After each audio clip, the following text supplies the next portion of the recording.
برا مت مانیے گا. برا مانیں گے تو کوئی بات نہیں, میں صحیح بات کہہ رہا ہوں, مجھے کوئی ڈر نہیں.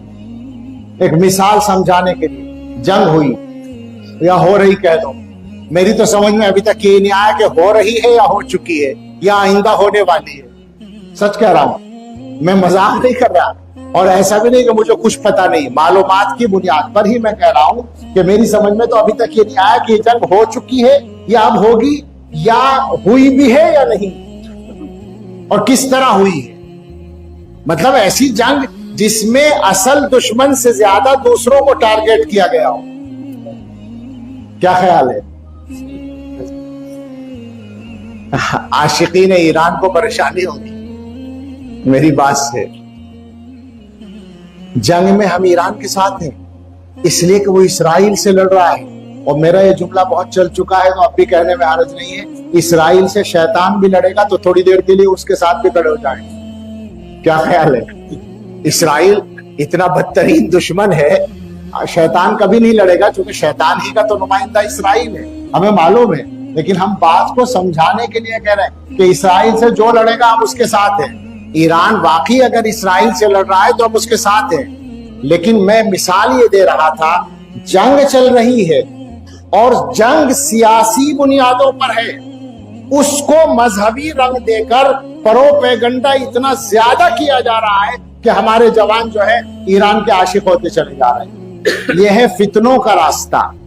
کوئی پوچھے ان سے کہ غزہ کے 60-70 ہزار لوگ ذبح کر دیے گئے, کتنے میزائل داغے اسرائیل پر, کتنی طاقت لگائی, فوراً جلدی سے جواب آ جائے گا کہ ہم تو حماس کی مدد کر رہے تھے.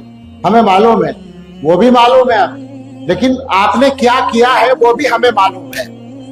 ہمارا سوال یہ ہے, اب میں تفصیل میں جاؤں تو وقت بھی لگ جائے گا اور سوالات نئے کھڑے ہو جائیں گے. میں واپس ہوتا ہوں, آپ سے بس اتنا کہتا ہوں کہ حالات کو سمجھیں.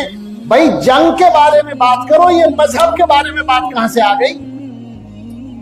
ہمارے جوانوں کو باقاعدہ امام باڑوں تک میں لے جایا جا رہا ہے, اور مسلمانوں کو, جو عمومی مسلمانوں کا سواد اعظم ہے اہل سنت والجماعت کا, ان کو پھنسا کر بتایا جا رہا ہے کہ گویا قائد یہ ہے. میں مسلم ممالک کی جو قیادت ہے اس کی حمایت میں نہیں بول رہا ہوں, صاف بات ہے. لیکن یہ بات آپ سے یاد رکھیں جو بعض علماء نے وضاحت سے سمجھائی ہے کہ وہاں پر 3 طاقتیں ہیں. اسرائیل جس کی پشت پر امریکہ ہے, دوسرا ایران, اسرائیل کا منصوبہ گریٹر اسرائیل ہے, مکہ مدینے تک وہ جانا چاہتا ہے. ایران یہ ایک طاقت ہے, اس کا منصوبہ فاطمی خلافت کو, شیعی خلافت کو زندہ کرنا ہے. اچھی طرح یاد رکھیں, ان کا پلان اسلامی حکومت قائم کرنا نہیں ہو سکتا جناب.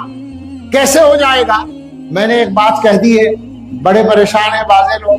میں آپ سے کہتا ہوں, ان سے یہ کہہ دیجئے کہ آپ اگر اسلامی خلافت اور اسلامی حکومت قائم کرنے والے ہیں تو برائے کرم سرکاری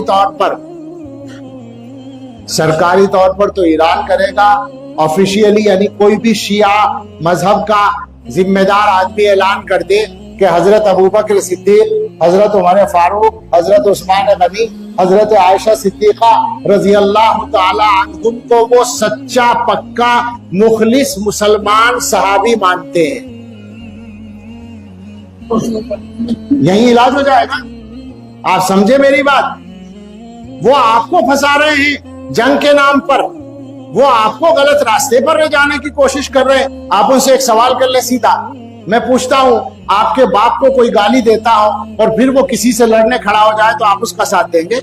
صحابہ کرام کی شان میں گستاخی کرنے والوں کے بارے میں آپ یہ سوچ رہے ہیں؟ یہ تو ہماری سچی بات ہے کہ مجبوری بنی ہوئی ہے, اس وجہ سے ہم امریکہ اور اسرائیل کے مقابلے میں جنگ میں ایران کی حمایت کر رہے ہیں. یہ مجبوری ہے, لیکن اس کا یہ مطلب نہیں ہے کہ ہدایت کے راستے کو مشتبہ بنا دیا جائے.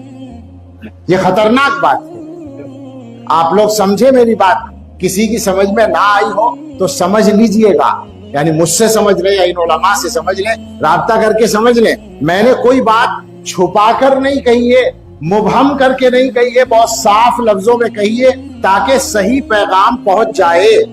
یہ جنگ بلا شبہ اسرائیل سے ہو رہی ہے تو ہم اسرائیل کے ہر حال میں خلاف ہیں، جو اسرائیل کے مقابلے میں کھڑا ہے اس کے ساتھ ہیں، لیکن وہ یہ کہنے لگے کہ صاحب میرا مذہب جو ہے اس کو بھی اس میں بھی آپ ہمارا ساتھ دے دیں گے، اس کا مطلب ہے کہ وہ اس کا غلط استعمال کر رہا ہے، اس موقع کا وہ غلط استعمال کر رہا ہے، اور وہ یقیناً کر رہا ہے، اور کون کون اس کا ساتھ دے رہا ہے ہم نہیں سمجھتے۔